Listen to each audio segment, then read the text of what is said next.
Epic students. How are you doing? All right, so for tonight, I just want to start off with two questions. The first is, what is the worst disappointment you have suffered through? No one responding. It's okay. The second thing, along the same lines, but what is something comical that you were disappointed with? So you have like the worst thing that you have been through that brought disappointment. And then the other thing is, maybe at the time it seemed bad, but looking back, it was just kind of comical that you were disappointed with it. I want to give you an example, at least from my life. I know we've talked before about my successes and failures, mostly failures in the dating realm as a teenager. But there was a girl that I wanted to ask out, and we had been friends, we were close, we hung out, we enjoyed spending time together, and so I thought, you know what, I'm gonna do something grand. Now, we're not talking like buy a car grand or anything like that. We're talking poor teenager grand. But I put this whole thing together, made sure it was looking super nice, came out perfectly, built it all up in my head, how she was just gonna be blown away with how amazing it was, gave it to her, watched her as she opened it and started looking through it, and I was just thinking, this is it. You have blown her away. She's going to be amazed by this. She's going to be like, Josh, you swept me off my feet. And mid-thought, she looked at me and she said, wow, thank you so much. You do know you are such a good friend. You are like a brother to me. We've probably gotten that a lot. But I mean, honestly, yes, it was a disappointment. Looking back, at least for me, it was kind of comical. But we've all experienced different types of disappointment or rejection or maybe even heartbreak. So we're in this series and we're going to be continuing, and we're talking about doubt and how as a Christian sometimes we do have these doubts come in, and maybe we've been lied to or we've just been led to believe that if you have questions, if you have doubts, if you have worries or fears, God doesn't want any part of it and it makes you a bad Christian, but that's just not the truth. And today we're going to start off with a scripture that I've heard used and overused and a lot of times used in the wrong context. And that's Romans 8:28, and it says this, and we know that God causes everything to work together for the good of those who love God and are called according to his purpose for them. Now, I've heard this verse used a lot. It's a great verse, but it's one of those things that I've heard people use it before and say, well, that means that if I lay my hands on this car, God is going to give me the car because he's working everything for good for me. I've heard people use it even against me, saying if something bad is happening in my life, it's because I am not fully walking with God right, or I've done something to get God ticked off. And they use this verse and say, see, everything should be hunky-dory if you're following God correctly. And since things are falling apart or things are bad around you, it means that you are not following God like you were meant to follow him. But see, I would direct you guys, and what we're going to be talking about today comes from the book of Job. Now I'm going to be summing up some different parts, so make sure you guys check it out. Job 1 and 2 is going to be the main areas, but the entire book of Job is just a really great book dealing with some of this stuff. Because the truth is, he is a man who experiences everything going wrong. I mean, it starts off explaining Job, and it says in Job 1, there once was a man named Job who lived in the land of Uz. He was blameless, a man of complete integrity. He feared God and stayed away from evil. So right there it's saying he is probably as close to perfect as you are going to get. I mean, he was blameless. He didn't do anything wrong. He followed after God with his own heart. If we're being honest, I mean, how many of us have even opened up our Bible this week? And yet he was a man who was living right. And then suddenly everything changes. See, in Job 1 and 2, it explains how Satan came up to God and God was like, hey, have you seen my servant Job? He's just doing great things. And Satan's like, well, I guarantee you if he lost some of those things, he wouldn't really be praising you. In fact, I think he's only praising you because he has those things. And then this crazy thing happens. A little while later, Job is at his house and he experiences one of the worst days probably in his life, probably in most of our lives. He's sitting there, probably eating at the table, and a servant comes rushing in. And he's like, hey, Job, I got some bad news for you. All of your ox and donkeys, they're gone. They were stolen away. You have nothing. And Job's like, whew, It's quite a hit. See, in their time, a lot of their wealth was based on the animals that they had. And so he's like, whew, this is not good. And mid-thought, another servant runs up and he's like, Job, prepare yourself. All of your sheep are gone. Whew, that's going to be a bummer. But he hasn't even finished yet, because then another guy comes running in and he's like, hey, I got some really bad news for you. All of your camels, they're gone. And I'm sure at this point, Job has lost pretty much all of his wealth in a split second. He's probably sitting down going, okay, I can make things work. I can turn things around. And then another servant comes running in. I'm sure at this point he sees him running off and he's like, oh, please no, please no, please no. And this guy comes running in and he's like, hey, dude, I got some bad news for you. Your family was all eating together and a storm came through and the house collapsed on them and all of your family is gone. Job, in a split second, goes from having everything to having nothing. I mean, we've gotten some bad news before, but just bad news on top of bad news on top of bad news. And through all of it in Job 1, starting in verse 20, he says, Job stood up and tore his robes in grief. Then he shaved his head and fell to the ground to worship. He said, I came naked from my mother's womb, and I will be naked when I leave. The Lord gave me what I had, and the Lord has chosen to take it away. Praise the name of the Lord. Despite all of that, he still is worshiping God, losing everything. I mean, honestly, sometimes I stub my toe and I flip out on God. Like, why would you put that dresser right there and have me walk to the bathroom with the lights off? I mean, we flip out on God on easier stuff, and here everything has been taken away from him.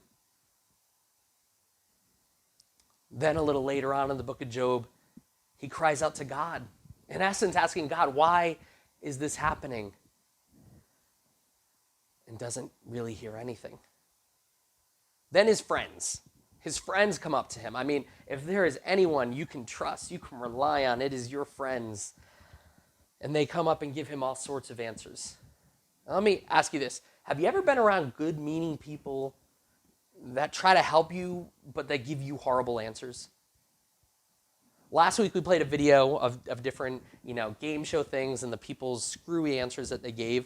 But there was one that I really like, and it's an older one from Family Feud. And the question that they asked the people is something along the lines of, what is a statement or a question you would ask that would get someone to give a lie? Like, for instance, how old are you? And a lady buzzes in immediately and she goes, 18. He's like, no, you got the question wrong. Let me try this again.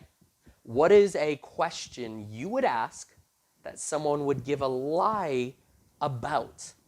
Like, for example, how old you are. And he turns to the other lady, and the other lady sits there for a little bit, and she looks, and she's like, I would say 50. Did I understand it right? And then he's like, no, you didn't. No. What is a question you would ask that someone would lie about? He was looking for things like, how much do you weigh? Because most people aren't going to give a right answer with that. And he turns to one of the other family members, and then he goes, can you answer this question for me? What is a question you would ask that someone would lie about? Something like, how old are you? And the guy goes, 39. Well-meaning people giving awful answers. He's around these well-meaning friends, but they give him some of these awful answers. Like, for instance, one of them said, well, maybe all this bad stuff is happening because of something you did. It's your fault, Job. Someone else is like, hey, maybe your kids deserve to die. I guarantee you, if you want to make some really close friends, some enemies extremely quickly, go to a funeral of theirs and look at the dead person there and just be like, hey, maybe they deserve this. Just kidding, don't really do that. You will get ticked off people. What kind of answer is that? I mean, who would ever say something like that? And then if you read throughout the rest of Job, Job is like 42 chapters long. The bad things only happen in the first 2 chapters. A lot of the rest of the book is Job being lectured by his friends, by his wife, and then God shows up. And I love the way that explains that God shows up, because it says that he comes in like this storm. Just God coming with complete power before Job. And he starts to take Job through some of the things that he's created, some of the things that he controls, the great things and power that he has, what he has done, how great and majestic God is. I mean, he talks about these amazing creatures that are so big and so powerful, and yet how he created them, and that he is bigger and more powerful than anyone could ever imagine. And then he ends there. Doesn't even really give Job an answer to why. See, we've been talking about doubt for a while, and we started off where we were talking about just a couple weeks ago about how you aren't the only ones with doubt. You aren't the only ones that experience those moments where you're like, okay, God, like, are you real, God? Why is this happening? God, why is this going on? You are not alone. In fact, we don't have it now, but we had balloons all over here with questions that people were asking, not so much to give an answer to, but to show that you are not alone in the questions. Sometimes we feel like I'm the only one that feels this way, and we can feel isolated. And then last week, we talked about how God isn't afraid of your questions. He's not like, oh my goodness, I can't believe they have a question for me. Oh, they are not believing in me. That's not how God reacts. And he doesn't even shame you or look down on you for having those questions. See, this week I started off with 2 questions, which is weird because, again, there is no one here. So it's really hard to get a response. It even feels more awkward for me because I know no one's going to respond, and yet I'm still waiting there. And maybe some of you guys that are watching this were bothered too because you're like, he's still asking questions. How are people going to respond? There's a purpose behind it.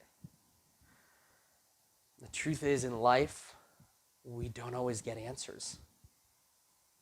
Sometimes we don't even get answers to the questions we ask from God. I mean, here's one of the questions that's going to be below, and the questions that you guys are getting tonight to think over and maybe challenge yourself with. Have you ever asked God a question and wanted an answer or response and never got one? Throughout this entire series, I've been talking about my skin disorder, and I know we're doing this online, so not everyone will know about my skin disorder, but I was born with a skin disorder, epidermolysis bullosa simplex. It basically means the layers of my skin aren't connected enough, and so I get blisters all over my body in areas of stress, friction, all that kind of stuff. Hands and feet mainly, but all throughout. Underneath each blister is like a second-degree burn, so it is painful. It is something that I've dealt with since birth. And I shared a few weeks ago about how doubt was one of the biggest things in my mind dealing with this. And oftentimes when I would ask questions, I would just get shut down instead of answers, instead of caring. I was in a Sunday school class, and I was a young kid, and I just said, well, why, when we were talking about healing, well, why do I have this thing? Why am I not healed? And the response that I got was, well, maybe you just haven't prayed enough. Now, I was a kid that would go down to the altar all the time. My parents would take me down to the altar all the time, so it seemed really weird. And then as I got older, I had people tell me stuff like, well, you don't have enough faith, and that's why you haven't been healed. I can tell you I have gone down to the altar and believed with everything in me and cried out to God and still was not healed. So here I am being told, well, you're just doing something wrong. For me, it caused those fears, those worries, those doubts and disappointments. I remember I would ask God at times as I get older, why am I like this? Why was I born this way? Why do I have to experience pain in this way? And I didn't get a response back. But what's crazy is those moments of doubts, those moments of fears and disappointments, I would battle with them. But oftentimes it was those things that brought me right back to God. Because when no one can answer the question, I just go right back to the source. And then I remember one day I was in youth group and I was just worshiping God. We were doing praise and worship. The lights were off. It was dark. I was just talking to God, not even about my skin disorder. I mean, here I am, a teenager, being told all this stuff, struggling with my own personal identity, and here you throw in this skin disorder that, according to some people, makes it like I'm trash and that I'm a mistake, and I'm battling with all this stuff, and I'm just talking to God, just worshiping him. And God responded. The interesting thing is, it wasn't a response to all the questions that I had asked them. Instead, the response that I got from God was, if you give this to me, I will use it. Not, why has this happened to me, God? Why am I experiencing this? Why was I born this way? He didn't give me answers to those questions. The statement he made is, give this to me and I will use it. See, going back to Romans 8, where it says that he will use everything and turn everything around for good.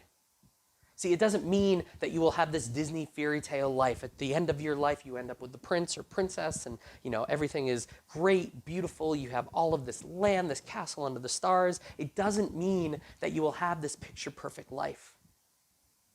What it means is that God can redeem what has happened in your life. Have you ever been to Chuck E. Cheese or maybe Dave & Buster's? And you play those games and you get those tickets that come out and you save them up. And oftentimes it's awful prizes, but sometimes you can save up a whole lot and you get these big, huge prizes. Dave & Buster's at one point had a PlayStation 4 when it just came out, and it was something like 110,000 tickets, which meant you ended up spending like $400,000 on it. But if you saved up enough of these tickets, you could turn it in for something amazing like that. And so you would, and in the end, these tickets are just crappy paper, maybe with a stamp or some color effect on it, but that's about it. But you would save up all of these scraps of paper and you would turn it in, you would redeem it for something better. What Romans 8 is talking about is that as a Christian, no matter what you are going through, no matter what you are battling with, no matter the questions that you have, in fact, everything that is going on in the world right now and how we don't know what's going to happen and people are fearful, people are worrying, people are saying it's no big deal, with everything that is going on that can seem awful or evil, if you are a Christian, when you turn around and say, okay, God, I don't know what to do, but I give this to you, God can redeem those things and turn them into something that is good. He can turn it into something that we would have never guessed or believed beyond our wildest understanding. I mean, no one would ever think a person born with a skin disease, with pain and some suffering, could ever have anything good come from it.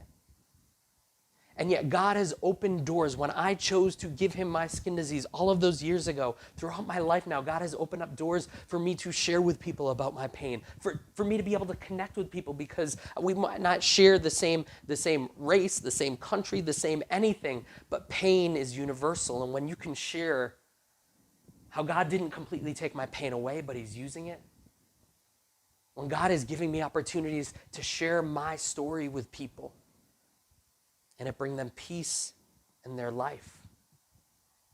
Can I tell you, God using my pain and my skin disorder and turning it into something good is so much better than getting an answer to the questions of why was I born this way. See, God does promise to redeem your story and my story, your hurt and your pain. He can redeem it, but it's up to us to give it to him. Because the truth is, we may never get the answers to the questions of why that we're looking for. But as a Christian, God is still working everything out and can redeem even the toughest situations. And in the end, yes, we can get frustrated on not getting the response to the questions that we're asking.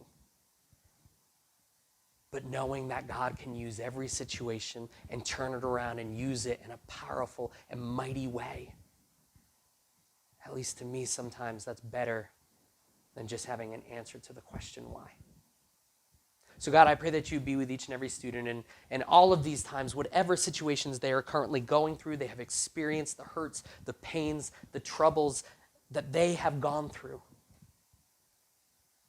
We might not get the answer to the question why, but I pray that they would give these things to you and know that somehow, some way, you will use this to bring good, that somehow, some way, they might be able to use it to touch others' lives or to change other people.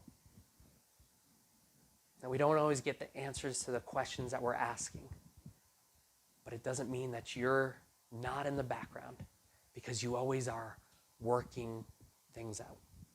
We thank you and praise you in your name. Amen.